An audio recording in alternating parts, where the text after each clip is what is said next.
ఆకస్మికంగా బరువు తగ్గుతున్నారా? వామ్మో! ఈ ప్రమాదకర వ్యాధులకు సంకేతం కావచ్చు. ఉరుకుల పరుగుల జీవితంలో ఎన్నో అనారోగ్య సమస్యలు వెంటాడుతున్నాయి. ముఖ్యంగా బరువు పెరుగుట లేదా ఊబకాయం అనేది చాలా మందిని ప్రభావితం చేసే అత్యంత సాధారణ సమస్యగా మారింది. చాలా అనారోగ్య సమస్యలకు ఊబకాయమే కారణమని వైద్య నిపుణులు హెచ్చరిస్తున్నారు. అందువల్ల ప్రజలు బరువు తగ్గడానికి అనేక రకాలుగా ప్రయత్నిస్తున్నారు. ఆహారంలో మార్పుల నుంచి తీవ్రమైన వ్యాయామం వరకు అన్ని రకాలుగా శ్రమిస్తున్నారు. అయినప్పటికీ ఆశించిన స్థాయిలో బరువు తగ్గడం లేదని వాపోతున్నారు.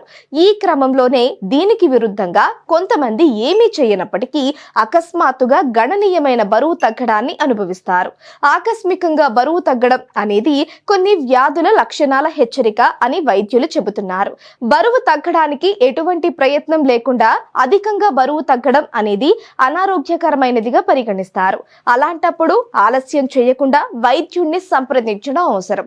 ఆకస్మికంగా బరువు తగ్గడం మధుమేహం సాధారణ లక్షణం. శరీరం తగినంత ఇన్సులిన్ ఉత్పత్తి చేయనప్పుడు అధిక రక్తంలో గ్లూకోజ్ స్థాయిలను ఉత్పత్తి చేయలేకపోతుంది.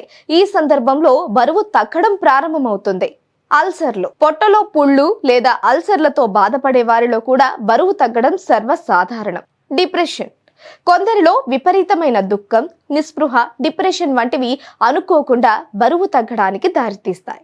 క్యాన్సర్, రొమ్ము, ఊపిరితిత్తులు, ప్యాంక్రియాటిక్, అండాశయం, పెద్ద ప్రేగు క్యాన్సర్స్ తో సహా వివిధ రకాల క్యాన్సర్లతో బరువు తగ్గడం కూడా సంభవించవచ్చు. థైరాయిడ్, కొందరిలో థైరాయిడ్ ప్రారంభ దశలో కూడా అధికంగా బరువు తగ్గడం జరుగుతూ ఉంటుంది. కావున ఆకస్మికంగా బరువు తగ్గితే వైద్యులను సంప్రదించడం మంచిది. లేకపోతే మున్ముందు తీవ్ర అనారోగ్య సమస్యలను ఎదుర్కోవాల్సి ఉంటుంది.